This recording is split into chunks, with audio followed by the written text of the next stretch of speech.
에베소서 5장 21절부터 33절까지의 말씀을 우리 다 같이 합독하겠습니다. 그리스도를 경외함으로 피차 복종하라. 아내들이여 자기 남편에게 복종하기를 주께 하듯 하라. 이는 남편이 아내의 머리됨이 그리스도께서 교회의 머리됨과 같음이니 그가 바로 몸의 구주시니라. 그러므로 교회가 그리스도에게 하듯 아내들도 범사에 자기 남편에게 복종할지니라. 남편들아, 아내 사랑하기를 그리스도께서 교회를 사랑하시고 그 교회를 위하여 자신을 주심같이 하라. 이는 곧 물로 씻어 말씀으로 깨끗하게 하사 거룩하게 하시고 자기 앞에 영광스러운 교회로 세우사 티나 주름 잡힌 것이나 이런 것들이 없이 거룩하고 흠이 없게 하려 하심이라. 이와 같이 남편들도 자기 아내 사랑하기를 자기 자신과 같이 할지니 자기 아내를 사랑하는 자는 자기를 사랑하는 것이라. 누구든지 언제나 자기 육체를 미워하지 않고 오직 양육하여 보호하기를 그리스도께서 교회에게 함과 같이 하나니 우리는 그 몸의 지체임이라. 그러므로 사람이 부모를 떠나 그의 아내와 합하여 그 둘이 한 육체가 될지니 이 비밀이 크도다. 나는 그리스도와 교회에 대하여 말하노라. 그러나 너희도 각각 자기의 아내 사랑하기를 자신같이 하고 아내도 자기 남편을 존경하라. 아멘. 저는 읽으신 말씀을 가지고 부부관계에서 이루어지는 하나님 나라, 부부관계에서 이루어지는 하나님 나라라는 제목을 가지고 에베소서 19번째 말씀을 전하고자 합니다. 오늘 본문은 그리스도인 가정들의 구성원들이 지켜야 할 규정인 가정 준칙의 일부분으로 당시의 가정은 여러분 남편과 아내, 자녀들, 종들로 구성이 되어 있었습니다. 그러니까 오늘 우리가 읽었던 이 본문 말씀은 가정 준칙을 담고 있는 이 큰 문단, 그러니까 에베소서 5장 22절부터 6장 9절까지의 말씀 중에 첫째 부분으로 이 남편과 아내에 관련된 내용들입니다. 이 가정 준칙이라는 것이 신약 성경의 여러 부분에 게시된 그리스도인 가정의 구성원들이 지켜야 될 이 규정들을 가리키는데 이 3주 동안 우리가 살펴볼 것인데 이 가정 준칙을 바르게 이해하려면 우선 이 21절 말씀을 기억할 필요가 있습니다. 다 같이 21절 말씀을 다 같이 합독하겠습니다. 그리스도를 경외함으로 피차 복종하라 라고 이야기합니다. 바울은 그리스도인들이 자신을 사랑하러 이 땅에 오신 예수님을 인정하고 존경하는 마음인 그리스도를 경외함으로 서로 복종할 것을 강조하고 있는데 22절부터 시작되는 이 그리스도인 가정에 속한 세 관계, 그러니까 남편과 아내의 관계, 그리고 두 번째가 자녀와 부모의 관계, 그리고 세 번째가 종과 상전의 관계를 통해서 이 상호 복종이 피차 복종하는 것이 어떻게 실천되어지는지를 우리에게 보여주고 있습니다. 오늘 본문은 가정 준칙의 첫 번째 부분인 이 부부관계인데 특별히 본 단락의 겉면의 바탕에는 우리가 주의 깊게 봐야 될 그리스도와 교회의 관계가 자리 잡고 있는데 그리스도와 교회의 관계는 그래서 아내들과 남편을 위한 권면이기도 하고 모범이기도 합니다. 본문 22절부터 23절까지의 말씀을 다 같이 합독하겠습니다. 아내들이여 자기 남편에게 복종하기를 주께 하듯 하라. 이는 남편의 아내의 머리됨이 그리스도께서 교회의 머리됨과 같음이니 그가 바로 몸의 구주시니라 라고 이야기합니다. 먼저 22절에 이 아내들에 대한 권면이 먼저 나오게 되는데 자기 남편에게 복종해야 한다라고 이야기합니다. 그동안 이 명령에 대해서 참 많은 오해가 있었습니다. 그래서 많은 사람들이 아내가 남편에게 복종하라고 하니까 여자는 남자보다 열등한 존재라고 이야기들을 했습니다. 그래서 실제로 이 말씀을 전한 바울의 의도는 전혀 그런 것이 아니었는데 당시의 시대적 상황이나 이 한국적인 상황을 봐도 복음이 처음 들어왔을 때 그 상황이 이를 뒷받침하고 있었기 때문에 이런 착각이 이상하지 않았습니다. 아니 고대의 가부장적인 문화에서 본다고 한다면 아내의 복종은 당연한 것으로 받아들여질 때였습니다. 그래서 우리가 알고 있는 지식인들 가운데서도 이런 주장을 참 많이 했는데, 대표적으로 아리스토텔레스가 남자가 천성적으로 여자들보다 훨씬 우월하며 여자를 지배하기에 적당하다라고 주장을 했고, 플라톤 같은 사람은 여성의 미덕을 가정을 돌보고 남편에게 순종하는 것이다라고 묘사를 했습니다. 그런데 이런 오해나 편견과는 달리 바울은 여성을 절대로 열등한 존재로 표현하지 않았습니다. 그래서 그 사실이 성경 곳곳에 나오는데, 갈라디아서 3장 28절 말씀을 우리 다 같이 합독하겠습니다. 너희는 유대인이나 헬라인이나 종이나 자유인이나 남자나 여자나 다 그리스도 예수 안에서 하나이니라 라고 선언합니다. 여러분, 이 말씀은 그리스도의 복음이 지닌 사회적인 의미를 가장 잘 보여주는 본문 가운데 하나인데, 그래서 이 본문에서 사도 바울은 그리스도 안에서 이루어진 이 새 창조의 질서 안에서 이 세상의 모든 차별이 철폐되었다라는 것을 분명하게 보여줍니다. 그래서 유대인과 이방인의 이 인종차별이 해소되었고, 주인과 종의 신분차별이 해소되었으며, 남자와 여자의 성차별도 해소되었다라고 분명히 이 말씀을 통해서 이야기하는 것입니다. 그러므로 그리스도의 복음을 받아들인 모든 사람들은 하나님 앞에서 동등한 존재인데, 그래서 남자와 여자도 동등한 존재입니다. 결혼을 창조하신 하나님께서도 여호와 하나님이 이르시되 사람이 혼자 사는 것이 좋지 않으니 내가 그를 위하여 돕는 배필을 지으리라 라고 말씀하셨는데, 그래서 이것을 보고 또 어떤 사람들은 보십시오, 여자를 돕는 배필이라고 말씀하고 있지 않습니까? 어쨌든 여자는 남자를 도와야 되는 그런 존재 아닙니까? 라고 말할지도 모르겠습니다. 그런데 이것은 전혀 그렇지가 않은데, 이 돕는 배필이라는 단어가 여러분 우리말로 너무 애매하게 번역이 되어 있습니다. 그래서 돕는이라는 이 형용사로 배필을 꾸미고 있는데, 실제로 성경 원문인 히브리어 성경을 보면 이 부분이 에제르 케네드고라고 나와 있는데, 여러분 이 구절은 우리말과는 어순이 정반대로 이 돕는이 어떤 뜻이냐면 돕는 자를 나타냅니다. 그래서 우리가 성경을 보다 보면 우리에게 질병을 치료하는 의사나 아니면 우리에게 가르침을 주는 스승과 교사를 이 돕는 자라고 말하는데, 더 나아가서 하나님을 우리를 돕는 자신이라고 표현하고 있는 것을 보게 됩니다.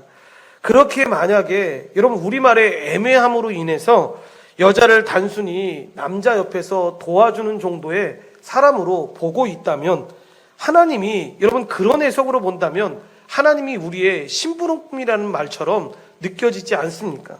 그런데 하나님은 절대로 그러신 분이 아니지 않습니까? 그래서 원어에 이 배필이라는 단어를 정말로 직역해서 제대로 번역하면 이런 뜻이 나오는데, 그 남자와 상응하는이라는 뜻을 가지게 됩니다. 그래서 돕는 자라는 말씀도 마찬가지입니다. 우리의 신체의 눈으로 본다면 오른쪽 눈에 대한 왼쪽 눈, 그리고 오른쪽 귀에 대한 왼쪽 귀와 같이 그렇게 서로 돕는 자로 하나님은 남자와 여자를 창조하셨다라는 것입니다.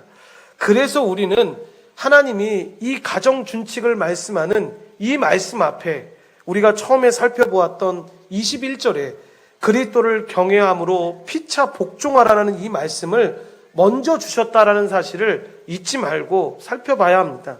아내만 남편에게 복종하는 것이 아니라 피차 복종하라라고 말씀하고 있는 것입니다. 그런데 이 부분을 또 오해하시는 분들이, 한국에 우리가 지금 보고 있는 개역개정판 성경의 동그라미가 여러분 그 22절에 동그라미가 되어 있는 것들을 우리가 볼 수 있습니다. 그러니까 목사님이 잘못 보신 것 같습니다. 21절부터 시작하면 안 되고 22절부터 시작해야 됩니다. 그래서 여러분 실제로 이 가정의 주간에 이 부부에 관련된 선교를 할 때 보면 대부분 설교 본문이 22절부터 33절까지가 많이 있습니다. 그러니까 오늘 우리가 읽었던 21절부터 시작하지 않는데, 여러분 이것도 오해 중에 하나입니다. 언제가 제가 말씀드렸던 것처럼 장절은 성경 말씀이 주어졌을 때 우리에게 주어졌던 게 아니라 후세의 사람들이 성경을 좀 더 편하게 읽을 수 있게끔 장절을 정했던 것이고, 그 동그라미를 그 앞에 놓았던 것도 후세의 사람들이 놓았던 것입니다. 그러니까 우리나라 성경인 개역개정판 성경에는 22절에 동그라미가 되어 있지만, 실제로 영어 성경이나 다른 성경들을 보게 되면 21절부터 이 동그라미가 되어 있다는 것을 우리가 보게 됩니다. 그러니까 이 대전제를 기초로 해서 아내와 남편에게 이 말씀을 주신 것입니다. 그러므로 남편에 대한 이 아내의 복종은 기능적인 복종인 것이지 절대로 이 존재적 열등감으로 인해서 생겨진 이 복종이 아니라는 것입니다. 그러므로 이러한 전제하에 바르게 이 부분을 우리가 볼 필요가 있는데, 아름다운 결혼 생활을 위해서 하나님은 아내들에게 분명히 기능적인 가르침을 주셨습니다. 그것은 바로 남편의 머리됨, 즉 권위를 인정하라는 것으로 이 본문에 기록된 바울의 표현을 한번 잘 보시기 바랍니다. 아내들이여 자기 남편에게 복종하기를 주께 하듯 하라, 이렇게 이야기합니다. 여러분, 이것은 우리가 예수님을 인정하듯 남편의 머리됨을 인정하라라고 이야기하는 것인데, 즉 아내는 어떠한 경우에도 남편의 머리됨의 기능을 인정하고 그 위치를 존중해야 한다는 것입니다.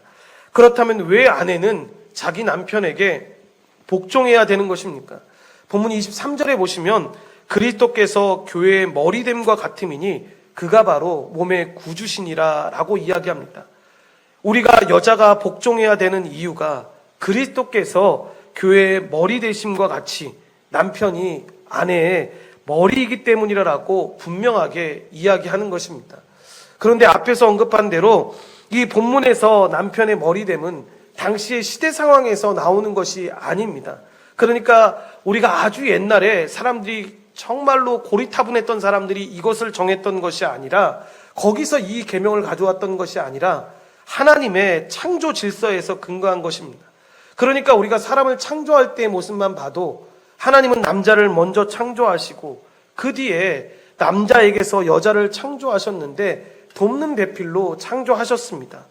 이것은 가정을 이끌어가는 이 가장의 권위와 책임을 남자에게 부여하셨다라는 것을 의미하는 것인데, 그런데 주의할 건 돕는 배필이라는 말이 말씀드렸던 것처럼 일방적으로 남편을 섬기는 조력자의 역할을 하라, 그런 정도가 아니라는 것입니다. 즉 아내란 하나님의 형상을 갖고 있다라는 점에서 남자와 대등하게 돕는 자, 그의 곁에서 함께 지내며 함께 일하는 사람이 바로 아내라는 것입니다. 이러한 사실을 기반으로 아내는 자기 남편에게 복종하기를 주께 하듯 해야 되는데, 아내의 남편 섬김은 이 남편의 머리됨, 즉 그 권위를 인정하는 데서 시작되는데, 남편의 머리됨은 하나님이 정하신 부부의 근본적인 질서에 따른 것으로 이 아내에 대한 남편의 머리됨은 교회에 대한 이 그리스도의 머리됨과 같습니다. 여러분, 왜 그리스도가 교회의 머리입니까? 바로 그분이 몸, 곧 교회의 구주시기 때문에 그렇습니다. 그래서 남편의 머리됨은 이 창조 사실뿐만 아니라 잘 보시면 그리스도의 구속과도, 우리를 구원하시고 그 행하신 모든 일들과 관련이 있다는 것을 알게 되는데, 23절에서 사도 바울은 이 남편의 머리됨을 구주이신 그리스도의 머리됨과 연결지어서 이렇게 말합니다. 23절 말씀을 다 같이 합독하겠습니다. 이는 남편이 아내의 머리됨이 그리스도께서 교회의 머리됨과 같음이니 그가 바로 몸의 구주시니라 라고 이야기합니다. 여러분, 그리스도는 교회를 구원하시기 위해서 십자가의 희생하심으로 그 교회의 머리가 되셨는데, 그래서 남편의 머리됨도 이런 희생적인 차원에서 이해해야 된다라고 이야기하는 것입니다. 그래서 남편의 권위는 자기 마음대로, 즉 심지어 폭력을 행사하며 행하는 권력이 아니라 자신을 희생하며 아내를 온전하게 하는 섬김의 권위라는 것입니다.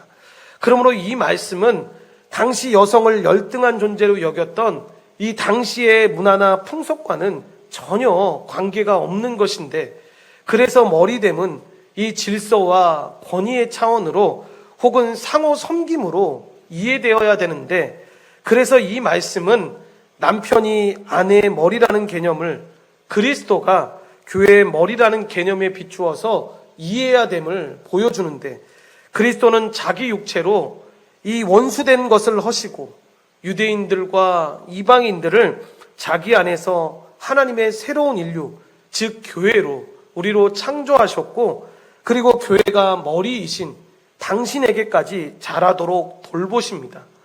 따라서 이 그리스도의 머리 되심은 이 억압이 아니라 돌보심을, 굴림이 아니라 책임을 의미하는데, 여러분, 이런 사실은 그가 몸의 구주이십니다라는 이 진술을 통해서 잘 나타나게 됩니다. 그래서 남편에게 이 머리의 권한이 부여되는 것은 아내를 지배하고 억누르기 위해서가 아니라 아내를 사랑과 온유로 섬기기 위한 것입니다. 이런 점에서 여러분, 남편이 아내의 머리라는 개념은 결코 남성 우월주의를 조장하지도 않고 절대로 그렇게 생각해서도 안 된다라는 것입니다. 본문 24절 말씀을 합독하겠습니다.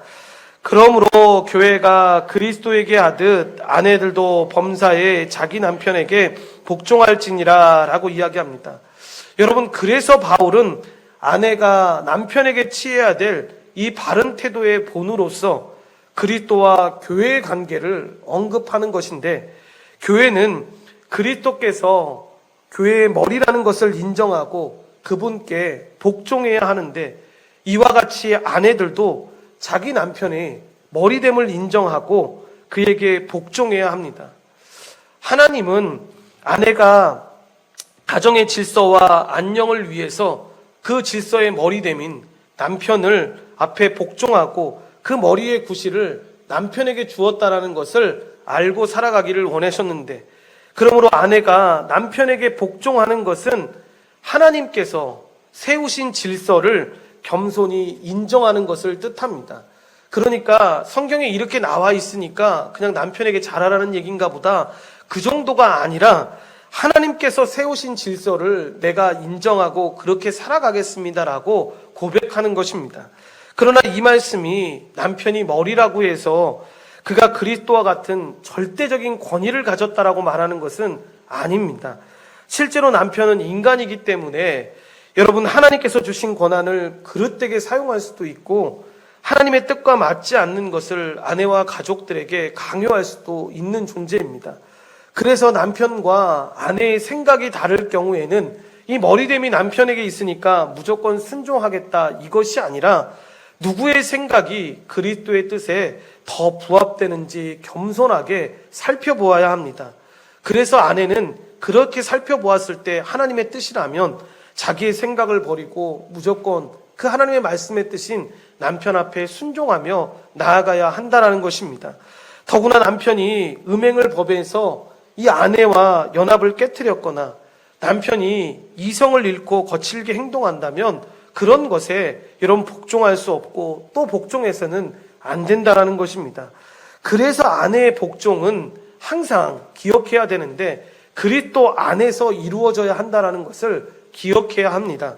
따라서 남편이 먼저 제일 좋은 것은 그리스도를 가정의 진정한 머리로 인정하고 그분의 뜻에 합당하게 행할 때 이 아내의 복종이 비로소 의미가 갖게 되는 것입니다.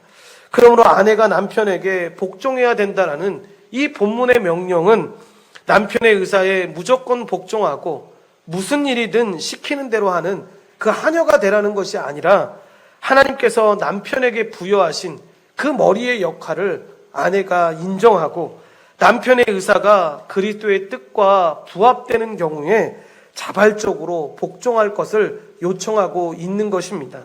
또한 본문에서 바울이 말하는 이 아내의 복종은 일방적인 것이 아닌데 계속 말씀드리고 있는 이 본문 21절 말씀, 그리스도를 경외함으로 서로 복종하십시오라는 이 말씀처럼 상호 복종해야 한다는 것입니다. 여러분, 이 상호 복종은 성령에 의해서 충만하게 된 성도들의 중요한 특징으로, 그래서 기독교 윤리의 기본 원리이며 여러분, 기독교 공동체에 속한 모든 구성원들이 따라야 될 원리입니다. 그러므로 결혼한 사람이든 그렇지 못한 사람이든 상관없이 그리스도인이라면 모두 그리스도를 경외함으로 피차 복종하며 살아가야 합니다. 이것이 바로 빌립보서 2장에 고백하고 있는 성부 하나님과 동등됨을 당연한 것으로 여기지 아니하고 오히려 자기를 낮추시고 죽기까지 복종하신 성자 예수님이 보여주신 그 삶을 따라가는 삶으로 바울은 이러한 그리스도인의 상호 복종의 관점에서 남편의 머리로 인정하고 복종하라는 권면을 지금 아내에게 제시하고 있는 것입니다. 그러므로 아내들은 하나님께서 이루신 새 사람으로 동료 그리스도인인 남편에게 복종해야 하고, 남편들도 복종 대신 사랑의 명령이 후에 주어지게 되지만 그들도 하나님께서 이루신 새 사람이므로 동료 그리스도인인 자기 아내에게 복종하며 살아가야 합니다. 베드로전서 3장 1절 말씀을 현대인 성경으로 다 같이 합독하겠습니다. 남편에게 순종하십시오. 그러면 주님의 말씀을 믿지 않는 남편이라도 말없이 실천하는 여러분의 행동을 보고 하나님을 믿게 될 것입니다. 라고 이야기합니다. 여러분, 무슨 얘기입니까? 우리의 삶에서 그렇지 못한 남편과 살고 있는 중이라 할지라도 그들을 머리로 삼고 그들 앞에 순종하며 가장의 역할을, 위치를 지켜줬을 때 그 남편들이 감동을 받아서, 그들이 처음에는 하나님을 믿지 않는 사람이었지만 그 행하는 그 아내의 모습을 보고 주님 앞에 돌아오는 그런 놀라운 역사가 일어난다라는 것입니다. 그래서 우리 모두가 이 아내 앞에 있는 자녀들이 다 예수 그리스도를 주인으로 섬기는 그 교회된 자들과 다 결혼해야 하지만, 남편이 설사 예수 그리스도를 믿지 않는다 할지라도 하나님이 그 남편을 머리로 세워주셨음을 인정해야 한다라는 것입니다. 우리 아내의 역할은 그 남편의 권위를 인정하는 것입니다. 그리고 그 남편에게 기꺼이 돕는 자, 순복하는 자가 되는 것인데, 그때 하나님은 여러분 가정에 신비한 연합의 축복과 기쁨을 허락하실 것입니다. 이것이 바로 이 안에 나오는 이 복종, 순종의 비밀입니다. 따라서 믿음의 아내들은 다양하고도 헌신적인 방식으로 남편을 돕고 그가 온전하게 되도록 섬겨야 되는데, 남편도 여러분 아내의 도움을 잘 받아야 합니다. 아내의 복종은 여러분 이런 점들을 생각하면서 감안해야 하는데, 아내가 돕는 배필로서 남편을 돌보고 섬기면서 그 권위를 인정하고 순복할 때 부부는 함께 그리스도에게로 건강하게 자라날 수 있는 것입니다. 그러므로 아내는 이 본문에 나오는 범사에라는 이 표현에서 알 수 있듯이 모든 상황에서 남편의 권위를 인정하는 자세를 가져야 되는데, 이것이 부부관계를 더 풍성하게 하고 남편과 아내 모두를 더 온전하게 하며 참된 복을 누리게 할 것이다라는 이 믿음으로 상호 복종과 섬김의 자세로 살아가야 합니다. 이제 25절에서 바울은 남편들을 위한 권면을 시작하는데, 우리가 이 부분을 다 같이 합독하겠습니다. 남편들아, 아내 사랑하기를 그리스도께서 교회를 사랑하시고 그 교회를 위하여 자신을 주심같이 하라 라고 이야기합니다. 바울이 남편들에게 요청하는 사항은 자기 아내를 사랑하라라고 이야기합니다. 이것은 여러분 지금은 너무나도 극히 일반적인 대화처럼 느껴져서 아내한테는 굉장히 어려운 걸 맡기고 남편한테는 너무 쉬운 걸 맡기는 거 아니야? 라고 생각할 수도 있지만, 당시의 상황을 안다면 여러분 당시의 대부분의 가정 규례들은 가정의 머리인 남편들에게 아내를 사랑하라는 방법보다는 아내를 다스리고 통제하는 방법을 가르쳤습니다. 여러분, 왜냐하면 고대 사회에서는 아내는 남편에게 복종하고 남편은 자기 아내를 다스리는 것이 당연한 일로, 그러니까 아내는 남편에게 지배를 받아야 하는 대상으로 간주되었던 시대였기 때문입니다. 그러니까 그런 시대에 다스리고 그들을 정복하는 방법이 아니라 아내를 사랑하라라고 사도 바울이 지금 이야기하고 있는 것입니다. 하나님은 죄를 범한 하와에게 창세기 3장 16절에서 이렇게 말씀하십니다. 내가 내게 임신하는 고통을 크게 더하리니 내가 수고하고 자식을 낳을 것이며 너는 남편을 원하고 남편은 너를 다스릴 것이니라 라고 선언하셨습니다. 무슨 얘기입니까? 범죄와 타락으로 말미암아 이 부부관계가 왜곡된 결과 아내는 남편을 사모하고 남편들은 아내를 다스리게 될 것이다 라고 이야기했던 것입니다. 그런데 바울은 그리스도인 남편들에게 자기 아내를 다스리라고 요구하지 않는데 그가 남편들에게 준 명령이 무엇입니까? 바로 자기 아내를 사랑하라. 이것이 이 명령의 전부였습니다. 이것이 여러분 굉장히 중요한 의미가 있는데 그냥 인간적인 사랑으로 사랑하라. 그리고 어떤 상황이나 있든지 사랑하라. 이 정도의 사랑의 의미만을 펼치기 위해서 이 부분을 명령하신 것이 아니라 여러분 이 말씀이 중요한 이유는 타락으로 왜곡되었던 그 부부의 관계가 그리스도 안에서 그리스도의 오심과 그의 사역하심으로 말미암아 그 모든 것이 회복되었음을 지금 의미하고 있는 것입니다. 그렇기 때문에 본문에서 사도 바울은 이 아내의 복종보다는 남편의 사랑을 요청하는 이 권고에 더 많은 것을 부여하고 매우 강하게 남편에게 요청하고 있는 것들을 보게 됩니다. 그래서 25절에 보면 남편들이여 그리스도께서 교회를 사랑하시고 교회를 위하여 자신을 내어주신 것 같이 아내를 사랑하십시오. 그리고 나서 28절에 남편들도 자기 몸을 사랑하는 것처럼 자기 아내를 사랑해야 합니다. 그리고 33절에 여러분도 각각 자기를 사랑하는 것처럼 자기 아내를 사랑하십시오라고 여러 번에 걸쳐서 강하게 그들에게 요청하고 있는 것입니다. 특별히 이 본문들에서 바울이 사용하고 있는 이 사랑하다, 아가파오라는 이 동사는 남편과 아내의 의무를 규정하는 당시의 가정규례, 그러니까 당시에 사람들이 살면서 하고 있는 사회법에는 이 규례가 나타나지 않습니다. 이렇듯 당시에 가부장적인 문화에서 남편들에게 자기 아내를 사랑하라고 요구하는 것은 매우 드물었던 일이었는데 25절 후반부에서 이 바울은 아내에 대한 남편의 사랑을 보여주는 이 구체적인 신뢰로 교회를 위해 자기 목숨을 버리신 그리스도의 고귀한 자기 희생적 사랑을 언급하고 있는 것을 보게 됩니다.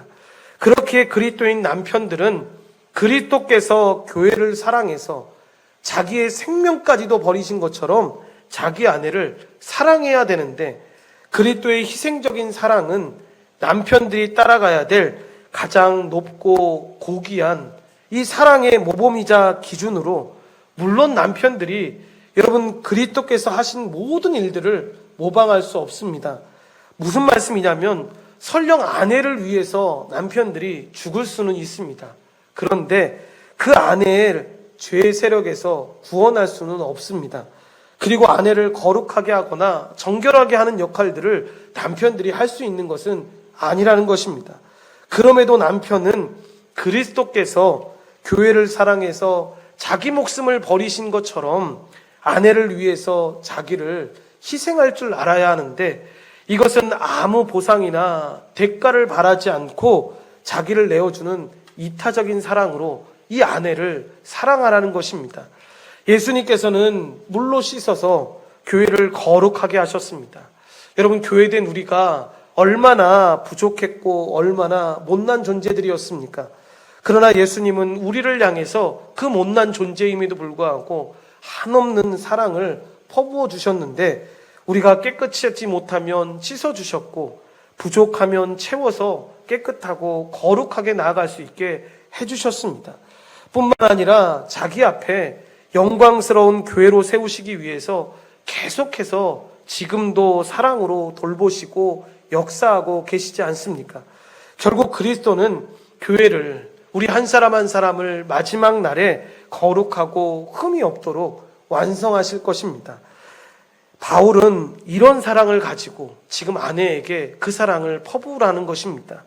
그래서 그리스도처럼 남편도 아내를 사랑해야 되는데 아내를 온전하고 행복하게 하기 위해서 자신이 가진 모든 것을 가지는 그 사랑을 하라는 것입니다. 그래서 육체적이나 정신적이나 정서적으로 뿐만 아니라 영적으로도 온전하고 복되도록 그 아내를 잘 보호하고 감싸 주어야 하는데 이를 위해 남편은 아내를 돌보고 살피며 가정을 잘 이끌어가야 합니다. 여러분, 이것이 바로 벌이된 남편의 역할입니다.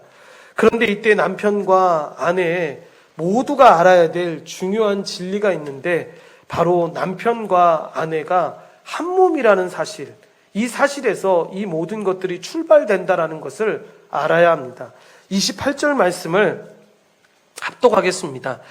이와 같이 남편들도 자기 아내 사랑하기를 자기 자신과 같이 할지니 자기 아내를 사랑하는 자는 자기를 사랑하는 것이라 라고 이야기합니다. 맨 처음에 나오는 이와 같이, 즉 이 후토스라는 부사는 예수님께서 교회를 거룩하고 영광스럽게 하시려고 교회를 위해서 자신을 내어주신 희생적 사랑을 가리키는데, 그리스도는 교회의 머리이지만 교회 위에 군림하여 섬김을 받으시기보다 교회를 사랑하시고 교회를 위해서 자신을 내어주셨습니다.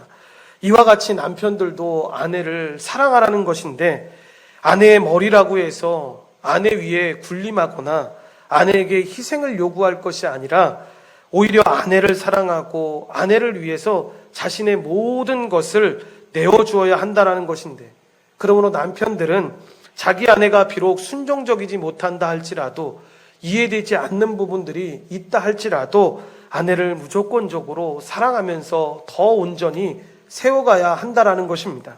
이렇게 남편들이 자기 아내를 사랑해야 한다라는 것은 아내에 대한 의무이기 이전에 주님에 대한 의무이기 때문에 그렇게 살아가야 합니다.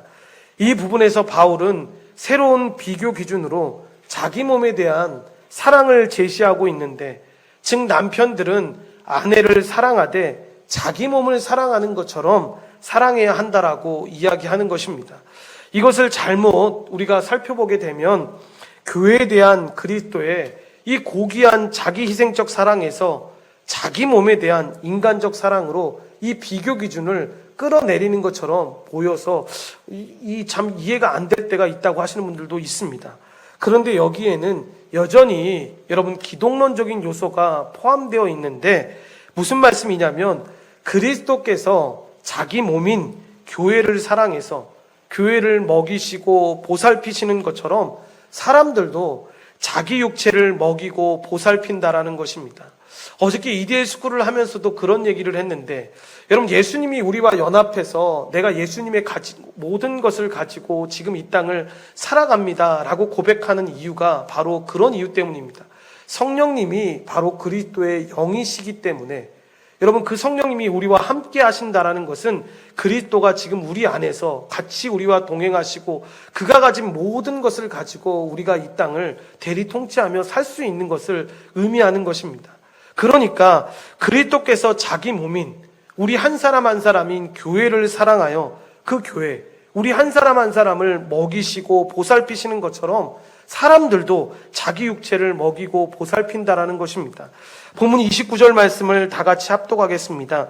누구든지 언제나 자기 육체를 미워하지 않고 오직 양육하여 보호하기를 그리스도께서 교회에게 함과 같이 하나니 라고 이야기합니다.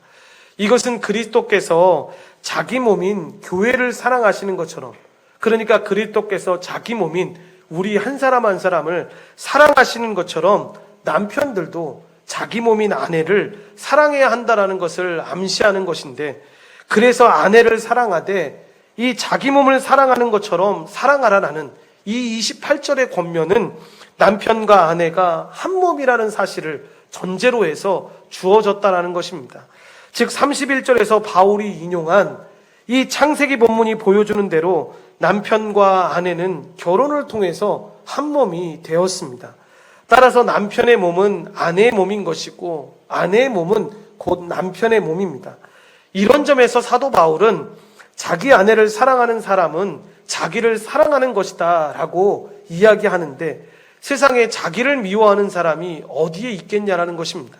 정상적인 사람이라면 누구나 자기 육체를 미워하지 않고 도리어 소중히 여기면서 보살피고 살 것입니다. 이와 마찬가지로 정상적인 남편이라면 결혼을 통해 자기와 한 몸이 된 그 아내를 미워하지 않고 도리어 소중히 여기면서 더 온전히 그리스도에게까지 자라도록 함께 힘써 나아갈 것입니다. 이것이 부부의 신비이고 사랑의 원리로 타인을 사랑함이 자신을 사랑한다라는 표현이 바로 이 표현입니다.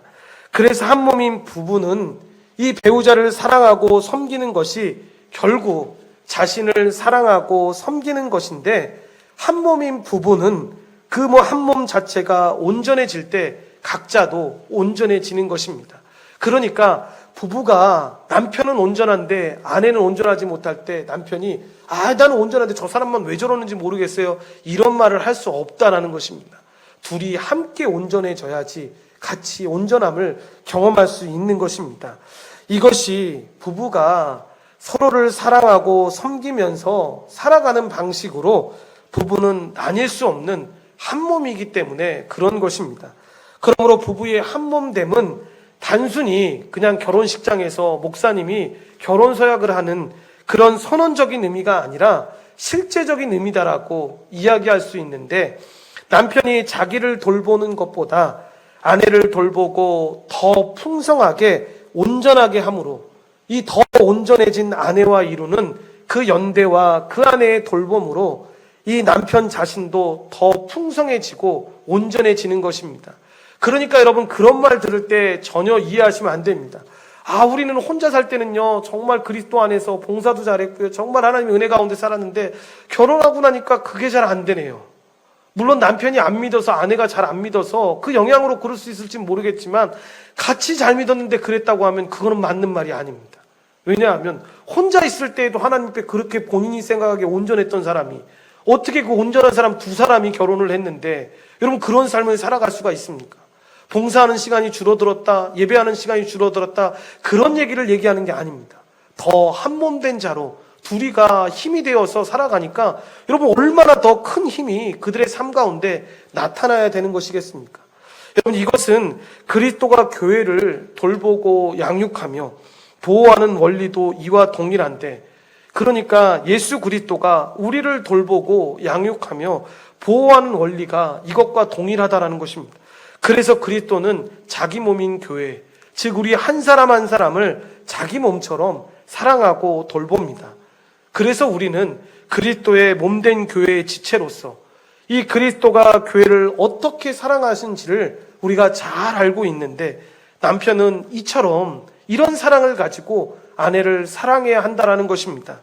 남편은 자기 몸처럼 아내를 사랑하고 돌보며 온전하게 하고 양육하며 보호해야 하는데, 아내는 이런 남편의 사랑에 복종해야 한다라는 것입니다.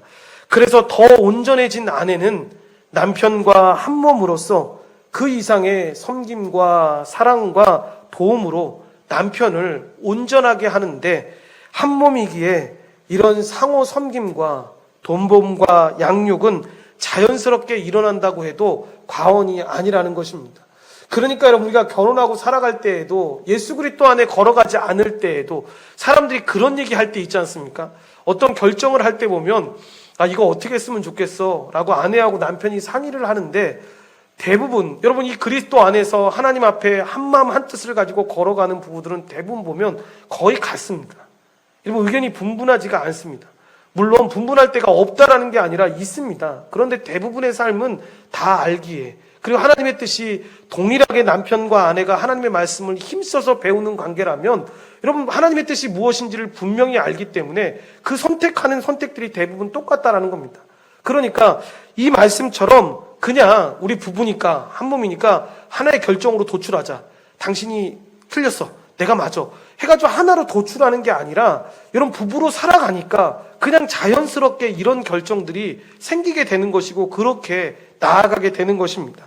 그래서 이 모든 부부의 한몸된 원리를 우리가 믿는다면, 여러분 우리는 이 아내와 합하여 한 몸으로 사는 것을 구하게 될 것인데, 이것이 우연으로 만들어진 것이 아니라는 것입니다. 이것은 하나님이 이 세상과 세상을 창조하시면서 세우신 창조의 원리로, 그래서 사도 바울은 이곳에서 창세기 2장 24절 말씀을 인용하는데, 그 말씀이 본문 31절 말씀입니다. 다 같이 이 부분을 합독하겠습니다. 그러므로 사람이 부모를 떠나 그의 아내와 합하여 그 둘이 한 육체가 될지니 라고 이야기합니다. 그러니까 창세기 2장 18절부터 25절 말씀이 하나님께서 사람을 위해 결혼 제도를 세우신 이유를 설명하는 것인데, 여성들이 여러분 인생의 진정한 동반자로서 인정받지 못하던 그 일부 다처제 사회에서 이 본문은 결혼에 관한 하나님의 뜻을 분명하게 이야기합니다. 이렇게 권면한 부부의 원리가 이 창조 원리인데, 더 나아가 우리는 여러분 하나님이 사람을 하나님의 형상대로 창조하셨다는 것을 우리가 기억해야 되는데, 이 삼위 하나님, 즉 성부와 성자와 성령 하나님은 그 형상대로 남자와 여자를 한 몸으로 창조하셨습니다. 즉 삼위의 하나님이 하나이신 것처럼 남자와 여자 혹은 타락전 인류 전체를 하나로 창조하셔서 이 한 몸의 복을 누리게 하신 것입니다. 그래서 여러분 이 창조된 세상으로 회복되게 되면, 어저께 EDL 스쿨을 하면서도 그런 얘기를 했지만, 여러분 하나님이 창조하신 세상은 어떤 세상입니까? 우리를 하나님이 대리 창조자로 만드셔서 이 만물을 다 다스리는 위치 가운데 있게 하셨습니다. 그래서 어저께도 그런 얘기를 했지만, 저희 아내가 고양이하고 개를 되게 무서워합니다. 그래 가만히 있으면 좋은데 막 움직이는데, 정말 적극적인 애들은 보면 저희 아내에게 막 달려듭니다. 막 그러면 아내가 제가 옆에 있는데 괜찮아 그런데도 막 소리를 지릅니다. 정말 심각할 때는 정말 부끄러울 정도로 소리를 질러서 야 절로 가 막 그럽니다. 그런데 걔네들이 절로 가 그러는데 안 갑니다. 더 가까이 다가옵니다. 자기 좋아서 부르는 줄 알고 더 가까이 다가옵니다. 그때 여러분 저는 이 말씀을 생각합니다. 창조 질서가 깨졌다. 이놈들이 순종을 해야 되는데, 절로 가 그러면 가야 되는데 안 가는 겁니다. 여러분 개가 고양이가 여러분 자기에게 다가옵니다. 창조 질서가 깨졌기 때문에 그런 겁니다. 왜냐하면 얘네들이 원래로 만드셨을 때 어떻게 만드셨습니까? 하나님이 이 모든 것들을 다스리게 만드셨지 않습니까? 그러면 사람이 와라, 아니면 서라, 아니면 앉아, 이렇게 얘기하면 자연히 앉는 것이, 그러니까 동물 이렇게 가리키는 사람들이 그때는 필요 없었습니다. 그냥 사람의 말대로 얘네들이 움직여야 했었으니까. 그런데 이게 깨어졌던 것입니다. 삼위 하나님이 예수 그리스도의 그 모든 은혜로 말미암아 이것이 회복되었기 때문에 지금 사도 바울은 이러한 명령과 권면을 지금 우리에게 하고 있는 것입니다. 그러므로 한 몸으로 사는 것이 이 사람에게 가장 복된 삶의 원리인 것인데, 이 복된 삶의 원리가 이 부부를 통해서 가장 우리의 삶에 잘 보여진다라는 것입니다. 32절 말씀을 다 같이 합독하겠습니다. 이 비밀이 크도다. 나는 그리스도와 교회에 대하여 말하노라 라고 이야기합니다. 그러니까 이 선언이 본 단락의 내용과 잘 어울리지 않는 것처럼 보이지만, 무슨 말씀이냐면 부부에 대해서 설명하다가 갑자기 그리스도와 교회에 대해서 이야기를 하고 있네 라고 사람들이 생각합니다. 그런데 이것은 부부의 한 몸과 사랑과 복종으로 서로 섬기는 원리가 이 그리스도와 교회 사이의 원리와 같기 때문으로, 이렇듯 남편과 아내의 한몸됨은 그리스도와 교회의 한몸됨에서 비롯되는 것을 비유적으로 우리에게 설명해주고 있는 것입니다. 이 비유는 더 나아가서 부부를 넘어서서 한몸된 부부의 이 사랑의 원리는 한몸인 교회의 성도 간에도 이것이 적용될 수 있는데, 이것은 다른 사람을 섬김으로 자기 자신도 온전하게 되는 원리로, 주님은 우리를 한 몸 되게 하셔서 이 다른 사람을 자기 자신처럼 사랑할 수 있도록 하셨습니다. 그러므로 하나님의 이 모든 뜻은 이웃을 자기 자신처럼 사랑하는 것으로, 그 뜻대로 교회 안에서 다른 지체들을 사랑할 때 그 사랑으로 온전해진 지체가 시간이 지나면서 더욱 온전한 섬김과 사랑으로 그 지체도 교회를 사랑하게 되는 것이며, 그러한 섬김은 결국 자신에게로 돌아와서 자기를 더 온전하게 만드는 것입니다. 그래서 바울은 신약 성경에서 가장 아름답게 그리스도와 교회의 관계를 이렇게 묘사하는데, 그리스도는 교회의 신랑이며 교회는 그리스도의 신부다라고 표현하는 것입니다. 이 둘의 연합이 마치 신랑과 신부가 부모를 떠나 한 몸이 되는 것과 같이 친밀하고 신비스럽다라는 것을 설명하는 것입니다. 그래서 본 단락에 남편과 아내에 관련된 이 말씀과 그리스도와 이 교회의 관계에 대한 말씀은 서로 밀접하게 연관이 되어 있어서 그 둘을 띄워놓을 수 없긴데, 본문 31절부터 32절에서 사도 바울은 먼저 그리스도와 교회의 관계를 말하고 그것을 통해 남편과 아내의 하나됨을 이야기합니다. 남편과 아내의 하나됨은 이 전 인류와 우주 만물을 위한 이 하나님의 목적인 하나됨, 즉 현재 예수님과 교회의 관계 안에 실현되고 있는 그 하나됨을 반영해야 합니다. 따라서 예수님과 교회가 영적으로 하나가 된 것처럼, 즉 예수님 안에, 우리 안에 예수님이 하나가 되어서 살아가고 있는 것처럼 남편과 아내도 서로 복종하고 사랑함으로써 온전히 하나 되는 삶을 살아야 한다는 것입니다. 그런데 이렇게 되려면 무엇보다도 남편들은 자신과 한 몸이 된 그 아내를 사랑하고 섬겨야 합니다. 본문 33절에서 사도 바울은 다시 본 단락의 중요한 주제인 남편과 아내의 관계로 돌아오는데 합독하겠습니다. 그러나 너희도 각각 자기의 아내 사랑하기를 자신같이 하고 아내도 자기 남편을 존경하라 라고 이야기합니다. 마지막으로 사도 바울은 단락 전체에서 제시한 권면을 짧은 두 문장으로 요약하고 있는데, 여러분 특이한 건 권면의 순서가 전반부와 전혀 다르다라는 것입니다. 전반부에는 이 권면이 아내들에게 먼저 주어졌는데 후반부에는 남편들에게 먼저 이 권면이 주어지게 됩니다. 바울은 남편들에게 이야기합니다. 각각 자기를 사랑하는 것처럼 자기 아내를 사랑하십시오 라고 이야기합니다. 여기서 각각이라는 이 단어의 권면이 여러분 교회 지도자들이나 특정한 사람들만을 지칭하는 것이 아니라 모든 사람을 위해서 이 말씀이 주어진 것을 우리에게 분명하게 이야기합니다. 이 본문에서 바울이 명하는 사랑은 그래서 단지 그냥 사람이 말하는 감정이 아니라 그리스도께서 교회를 위해 보여주신 것과 같은 그 자기 희생적인 사랑, 이 사랑을 가리키는데 이 사랑의 정신은 대가를 바라지 않고 자기를 내어주는 것입니다. 그 사랑을 가지고 자기 아내를 사랑해서 더 온전하게 그리스도에게까지 자라가라는 것입니다.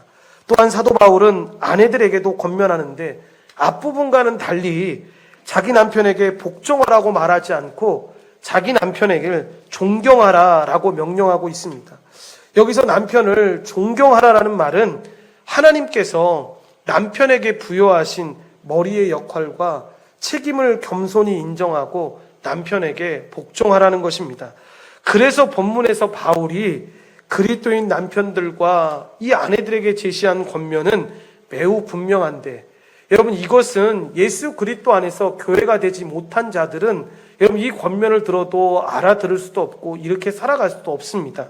그러니까 매우 분명하게 외치는 가르침이 무엇이냐면, 하나님의 세 사람의 일원이 된 이 남편들과 아내들, 즉 교회된 이 교회적 삶을 살아가는 너희들은 가정에서 항상 사랑이 넘치는 그 조화로운 관계를 유지하면서 더 하나님께 가까이 온전해지며 더 그리스도에게까지 자라도록 나아가라는 것입니다.